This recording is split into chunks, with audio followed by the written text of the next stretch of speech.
Solène Niederkorn vous propose les hors-séries de Vinscale.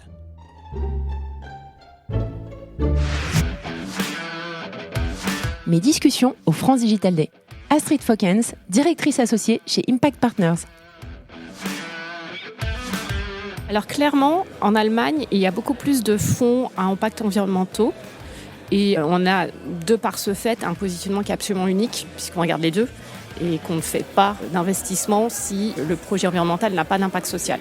Donc ça nous permet de nous différencier et d'en créer un peu, je dirais, notre ADN et puis surtout notre engagement. C'est avec beaucoup de plaisir que j'ai accepté l'invitation de France Digital à venir profiter du studio d'enregistrement éphémère qui a été créé à l'occasion de France Digital Day à Paris. Je vous partage dans ce hors-série certaines discussions que j'ai pu avoir. Ce sont en fait 3 entretiens courts qui vont vous permettre de plonger dans des sujets liés à l'ESG, à l'impact, mais aussi aux affaires publiques, dans le domaine de l'investissement et dans les paiements. J'ai reçu 3 intervenants de chez Briga, d'Impact Partners et de Fintecture. Je vous souhaite une bonne écoute, mais je vous invite aussi à noter le podcast sur Apple Podcasts et Spotify. N'oubliez pas!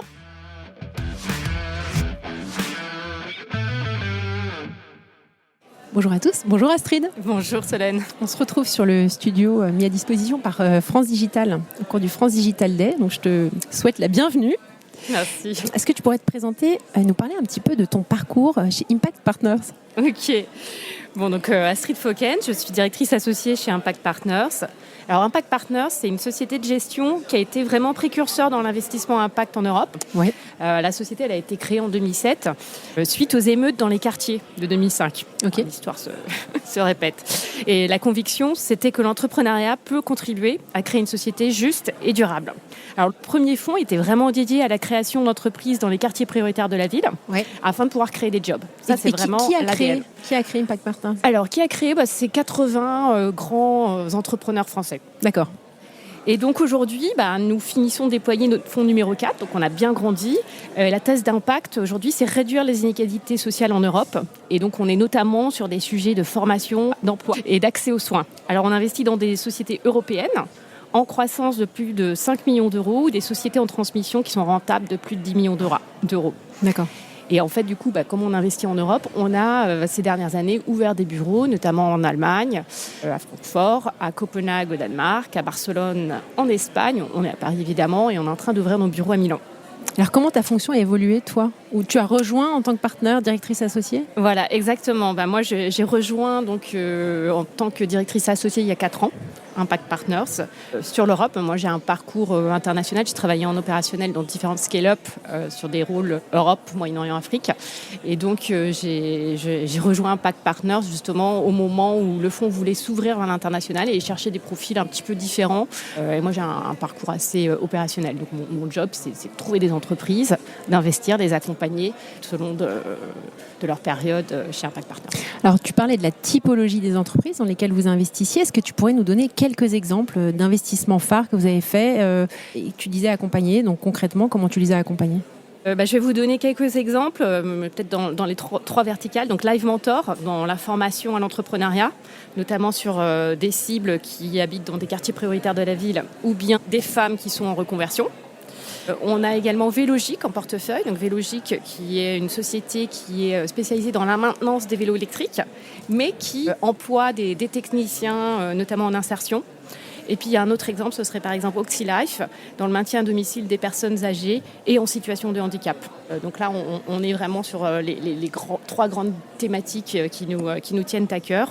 Et comment on les accompagne ? Eh bien, on les accompagne, que ce soit le développement de l'organisation et sur des sujets de recrutement. On les accompagne aussi sur des sujets de croissance externe, notamment OxyLife, on les a accompagnés quand même sur une vingtaine d'opérations de croissance externe. Ok, d'acquisition ? Oui. Ok. Voilà, donc c'est comme ça qu'on les accompagne. On peut aussi les accompagner sur des sujets d'impact social. On a notamment un operating partner qui est vraiment dédié, par exemple, sur des sujets d'accréditation pour devenir entreprise d'insertion ou entreprise adaptée. Voilà, on peut les aider dans leur discussion avec la directe. Et puis comme je disais, dans tout ce qui est intégration d'entreprise, on a un operating partner qui est vraiment dédié pour s'assurer que l'intégration se fait bien. Vous êtes combien au total ? Alors chez Impact Partners, on est une petite soixantaine, Ok. mais sur le petite, c'est pas petit, quoi. Pas tout à fait 60. Okay. Et sur les fonds de capital développement, on est une petite vingtaine. D'accord. Alors, ce qui est intéressant, c'est que la société existe depuis pas mal d'années. Entre-temps, l'économie a pas mal évolué. Il y a de plus en plus de prise de conscience de l'impact sociétal dans les entreprises, avec une nouvelle génération qui arrive sur le marché du travail, qui est particulièrement sensible sur ces sujets-là. Donc, il y a un certain nombre de sociétés qui vont rentrer, de plus en plus de sociétés, j'espère, à toi de nous dire, qui vont rentrer dans le scope des sociétés qui vous intéressent. Je serais intéressée que tu nous expliques un petit peu comment... les choses ont évolué dans le pool d'invest, de deal flow que vous aviez il y a 15 ans versus maintenant. Alors ce qu'il faut voir, c'est que le premier fonds, c'était un premier fonds de 5 millions d'euros. Aujourd'hui, on a 350 millions d'euros sous gestion. Donc c'est vrai que petit à petit, on a adapté en fait nos critères d'investissement. Et aujourd'hui, par exemple, on investit des tickets entre 5 et 15 millions d'euros sur des entreprises plus matures qui font au moins 5 millions d'euros de chiffre d'affaires qui sont en croissance ou bien 10 millions d'euros en transmission. Donc forcément, on ne s'adresse pas à la même typologie d'entreprise. Et de fait, notre impact social aussi a évolué. C'est vrai qu'au début, sur les premiers fonds, on était beaucoup sur des sujets d'insertion dans les quartiers prioritaires de la ville.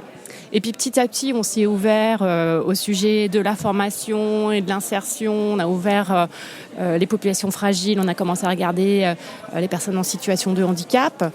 Aujourd'hui, on est donc sur des sujets encore plus vastes sur le fonds numéro 4, puisqu'on regarde aussi l'accès aux soins. Et on peut très bien regarder... des populations telles que les personnes accédant aux soins dans les déserts médicaux, que les personnes en situation d'électroniste ou en surendettement, la formation pour les personnes en termes de surendettement. Donc on a vraiment complètement ouvert sur toutes les problématiques sociales existantes en Europe. D'accord. Donc du coup, on ne voit pas les mêmes typologies d'entreprises. On a des PME comme on a des scale-up, je dirais, en portefeuille. On est assez agnostique là-dessus. Nous, ce qui compte, c'est l'impact social. Et on aime bien avoir une diversité d'entreprises très différentes mais complémentaires en termes d'impact dans notre portefeuille. Super à entendre. Alors, ce qui est intéressant, c'est qu'il y a énormément de sociétés de gestion en France. Je pense qu'il y en a à peu près plus de 600. Et parmi ces sociétés de gestion, avec les obligations réglementaires qu'on connaît, il y en a de plus en plus qui lancent des fonds à impact. Donc ça, vous avez quand même plus de concurrence sur votre domaine qu'auparavant. Alors, comment est-ce que vous vous situez dans ce nouvel écosystème qui est en train d'être mis en place? Comment est-ce que vous collaborez avec ces asset managers, ces autres gérants? Alors, je dirais qu'en tant que précurseur, on a vraiment développé notre marque de fabrique depuis 2007. Et donc, notre différenciation, c'est vraiment notre engagement social. On est très, très bien identifié sur le sujet. Ouais. Et on est très unique. On est complètement unique sur ce créneau, en tout cas avec un fonds de cette taille-là en Europe. Donc, là-dessus, on a vraiment une différenciation. On est bien reconnu de la part de nos LP sur ces sujets-là. Donc, c'est vrai qu'on a développé un savoir-faire sur la compréhension des enjeux sociaux et sur la mesure de l'impact social. On a la capacité d'accompagner, comme je disais tout à l'heure, sur les accréditations pour devenir entreprise assertion ou entreprise adaptée. Et puis, on a un track record.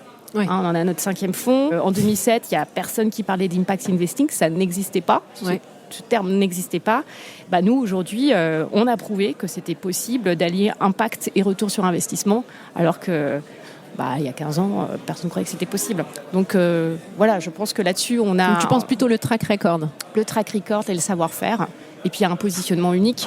Même si aujourd'hui, on s'ouvre sur la transition juste, donc on est également sur des sujets environnementaux comme beaucoup d'autres d'entreprises, nous, on ne le fera que s'il y a une réduction des inégalités sociales et l'amplification des voix des communautés. Comment évolue l'écosystème, donc hormis les fonds sur lesquels on s'est beaucoup focusé? Est-ce qu'il y a beaucoup de nouveaux accélérateurs qui se mettent en place, qui accompagnent des entreprises pour les aider à développer des business, vraiment des vraies activités lucratives dans cette nouvelle verticale? De plus en plus, on le voit auprès des événements comme Change Now, des incubateurs qui sont mis en place. Et c'est hyper positif. Je pense que c'est le défi de demain. Donc en tout cas, ça apporte beaucoup de valeur, je pense, à l'écosystème. Et si on compare, parce que toi tu es basé en France, mais j'imagine que vous collaborez beaucoup avec les collègues en Allemagne ou d'autres pays où vous êtes, comment leur activité évolue dans ces pays-là? Est-ce qu'il y a des distinctions entre la France et l'Allemagne par exemple ou Alors clairement, en Allemagne, il y a beaucoup plus de fonds à impact environnementaux. Et on a, de par ce fait, un positionnement qui est absolument unique, puisqu'on regarde les deux, et qu'on ne fait pas d'investissement si le projet environnemental n'a pas d'impact social.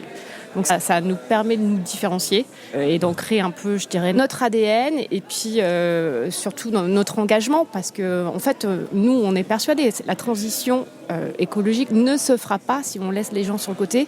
Il faut embarquer tout le monde, sinon on n'y arrivera pas. Et ça, c'est une conviction qui est vraiment ancrée en nous. On fait partie du Just Transition Challenge qui a été monté par le G7 sous la gouvernance des UK. Oui. Voilà, on collabore avec eux. Et voilà, pour nous, c'est très, très important de bien prendre en compte les 3 piliers de la transition juste. Parfait. Alors, il y a un partenariat. Alors, je sais que tu n'es pas la personne qui peut le plus nous en parler, parce que c'est plutôt ton collègue Guillaume Capel, mais j'aurais aimé que tu reviennes quand même brièvement sur le partenariat avec Singa, que tu expliques à l'audience qui nous écoute ce que c'est que Singa. Qu'est-ce que ce partenariat va vous apporter concrètement ? Super. Je vais d'abord revenir un peu sur Guillaume Capel, qui est le fondateur de Singa. Donc, lorsqu'il fonde Singa à 23 ans, il a tout de suite imaginé une économie qui serait boostée par l'entrepreneuriat des nouveaux arrivants, et puis une société renforcée par des entrepreneurs à impact sur les migrations. Alors, pour mettre en France, œuvre... Il est en France. En France et en Europe. D'accord. Et pour mettre en œuvre cette vision, donc il a constitué avec ses équipes une communauté mondiale de bénévoles et il a développé le plus gros réseau d'incubateurs pour les entrepreneurs exilés et pour les entreprises inclusives. Donc il a mobilisé des startups, des grandes entreprises, des collectivités territoriales, des organisations internationales autour de ces entrepreneurs. Et c'est un très très beau succès. Et pourtant, c'est ce qu'il partage souvent avec nous, il était frustré par le manque de financement et d'expertise qu'un fonds en fait, qui serait dédié pourrait lui apporter pour vraiment accélérer ces transformations. Donc en 2022, quand la guerre en Ukraine pousse 5 millions de personnes à se déplacer en Europe en seulement 3 mois, assez naturellement, Impact Partners et Singa se sont rapprochés pour accélérer le déploiement de solutions. Et donc, en fait, ces 2 organisations partagent une vision de l'entrepreneuriat et de l'impact social. Donc, on revient sur notre ADN toujours. Elle compte donc également, Singa, des bureaux dans plusieurs pays d'Europe, enfin, toutes les 2 d'ailleurs. Et ensemble, en fait, elle offre une panoplie complète pour accompagner des entrepreneurs exilés et des entreprises inclusives, depuis l'idée jusqu'au déploiement dans plusieurs pays. Et donc, c'est pour ça qu'on lève ensemble le premier fonds pour l'inclusion des nouveaux arrivants en Europe. D'accord. C'est ça le projet, en fait. Ok. En fait, Impact Partners investira sur les entreprises inclusives et également pour les entreprises qui sont issues de l'écosystème de Singa. Et ensemble, on va organiser des événements de dimension européenne pour réunir et valoriser ce type d'entrepreneurs. D'accord. Dernière question, Astrid, et puis on se quittera. Au-delà de cette collaboration avec Singa, je te remercie d'être entrée dans le détail. Comment vous voyez l'évolution d'Impact Partners dans sa mission d'inclusion et de soutien aux populations les plus vulnérables en Europe ? Alors déjà, je voulais rappeler qu'on est entreprise à mission et notre raison d'être, c'est d'agir aux côtés des entrepreneurs pour une société juste et durable. Donc en fait, on va continuer notre mission d'inclusion auprès des populations vulnérables en Europe, que ce soit par l'investissement ou bien aussi par des activités de notre pôle engagement. Donc en fait, on a une équipe qui accompagne aujourd'hui les grands groupes dans leur politique ESG via des actions clés en main. Ils organisent par exemple des job dating entre les DRH des grands groupes et les jeunes des quartiers en apprentissage. Et ça, c'est vous qui coordonnez tout ça ? Exactement. On organise une 60aine d'événements par an. On organise également la tournée des achats impactants pour mettre en relation le directeur des achats des grands groupes avec des entreprises à impact pour pouvoir booster les achats impactants. Et quels sont les résultats concrets qui sortent de ces meet-up ? Des rencontres, des recrutements et puis ensuite des achats. Voilà, et on mesure ça. En fait, on a un tableau de bord pour chaque grand groupe où on va pouvoir leur donner les indicateurs personnalisés qui vont pouvoir, pour pouvoir mesurer en fait l'action, les résultats de ces actions. Tu peux nous citer quelques exemples ? C'est vraiment des groupes du CAC 40. Ouais. Ah. Bon, ça fait parmi les 40, quoi. Ouais. Merci beaucoup, Astrid, pour ton temps et ta dispo. Et je te souhaite une bonne journée France Digital. Merci. Au revoir. Merci à tous pour votre écoute. Je suis ravie d'avoir partagé ce moment avec vous. N'hésitez pas à me contacter sur Twitter ou LinkedIn pour me faire part de vos commentaires ou de vos réactions. Et je compte sur vous pour noter cet épisode sur vos plateformes de podcast préférées. À la semaine prochaine!